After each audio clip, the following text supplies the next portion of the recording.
Mesdames, messieurs, coaster fans ou amateurs de sensations, bonjour. C'est avec grand plaisir que je vous ramène enfin sur les terres du nouveau parc d'attractions polonais qui ouvrira en 2024, Ossoland. Dans ce troisième épisode consacré à l'avancée du chantier de ce nouveau parc, nous allons voir au travers de nombreuses images que le chantier s'est enfin accéléré et c'est très prometteur. Je vous conseille d'aller voir les deux autres vidéos sorties sur le sujet pour être à jour sur le projet du parc. Et si c'est fait, on y retourne tout de suite, attention à la dispatch et c'est parti! Cela faisait plusieurs semaines que nous n'avions plus trop de nouvelles de l'avancée du chantier d'Ossoland, d'où le fait que ce troisième épisode apparaisse longtemps après le deuxième. En même temps, le parc est situé au fin fond de la Pologne, donc ça aide pas forcément pour avoir des images quoi. D'autant plus que le parc ne communique pas toujours beaucoup sur le projet. D'ailleurs, toutes les photos qui vont suivre ont été prises par des personnes extérieures à l'organisation du parc. Cependant, en avril 2023, soit 2 mois et demi après les dernières images qu'on avait reçues, nous avons enfin eu de nouvelles photos du chantier avec plusieurs éléments très intéressants. Tout d'abord, nous avons vu que les fondations des bâtiments avancent bien dans l'ensemble. Mais surtout, parmi toutes ces fondations, une photo montre ce qui semble ressembler à la future gare du water coaster Mack Ride. En effet, le parc a prévu de se doter d'un water coaster du constructeur Mack, modèle que l'on peut notamment retrouver à Nigloland, mais celui-ci aura un parcours différent ici. Sur cette photo, on peut aisément remarquer le canal entouré de fondations en béton qui servira pour la gare. Celui-ci sera normalement situé sous le village des pêcheurs et les bateaux passeront sous le phare qui sera l'emblème du parc. Dans tous les cas, il sera très intéressant de voir progressivement le parcours du water coaster prendre forme. Sur d'autres photos, nous pourrons observer le début des armatures qui formeront les coques des futurs bateaux Drakkar qui seront sur le lac. C'est intéressant de voir que les Drakkar devraient être fixés directement au fond du lac principal et pas être libres comme des vrais bateaux. Le deuxième élément important que nous avons eu en ce mois de mars concerne l'avancement des décors au niveau de l'entrée. En effet, nous avions vu lors de la dernière vidéo des armatures métalliques qui pouvaient servir de base pour les décors et cela s'est confirmé. Nous pouvons à présent voir deux magnifiques statues de part et d'autre de l'entrée. D'un côté un homme ressemblant à un viking possédant un bouclier collé à des rochers et de l'autre une femme qui semble être portée par des sortes d'individus, difficile de savoir encore ce que c'est, peut-être.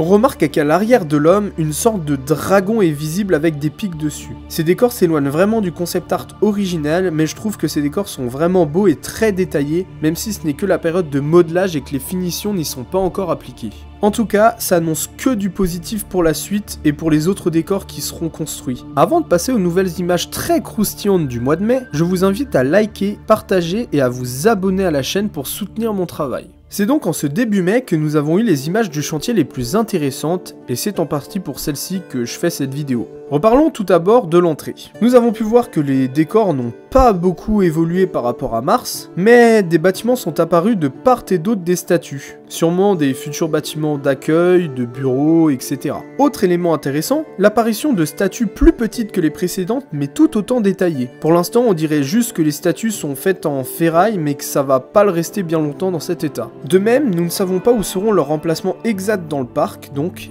affaire à suivre. Une fois l'entrée franchie, on remarque que des bordures délimitant les futurs parterres de fleurs ou de plantes sont en place. Au milieu, des fondations pour ce qui sera sûrement une future fontaine ont été construites. En regardant ce qui sera le futur lac, on observe que les Drakkar ont également bien avancé. L'un d'eux possède les mêmes grillages noirs que les statues de l'entrée faisant apparaître sa forme finale. Continuons pour voir la première vraie interrogation de cette vidéo. Sur ces photos, nous pouvons voir qu'un petit bâtiment est en train d'être construit au bord du lac. Cependant, sur le concept art, devait se tenir à cet endroit un bateau pirate. Alors, est-ce que ce bâtiment est lié à l'attraction? Est-ce que le bateau pirate sera mis à côté? Ou ne sera-t-il juste pas dans le parc? Je pense que nous aurons des réponses assez vite, mais c'est une vraie question qu'on peut se poser. En parlant de bâtiment, nous pouvons voir qu'un nouveau est apparu en plus des deux autres qui étaient déjà présents dans cette zone. Celui-ci est situé en bordure de parc et semble représentant un restaurant assez grand ou des boutiques. Devant ce bâtiment, une fondation est apparue représentant celle d'un futur décor de la zone, des sortes de dolmens ou menhirs. Autre fondation apparue, c'est cette énorme plaque de béton entre les trois bâtiments qui sera sûrement les bases du futur carrousel d'Ossoland.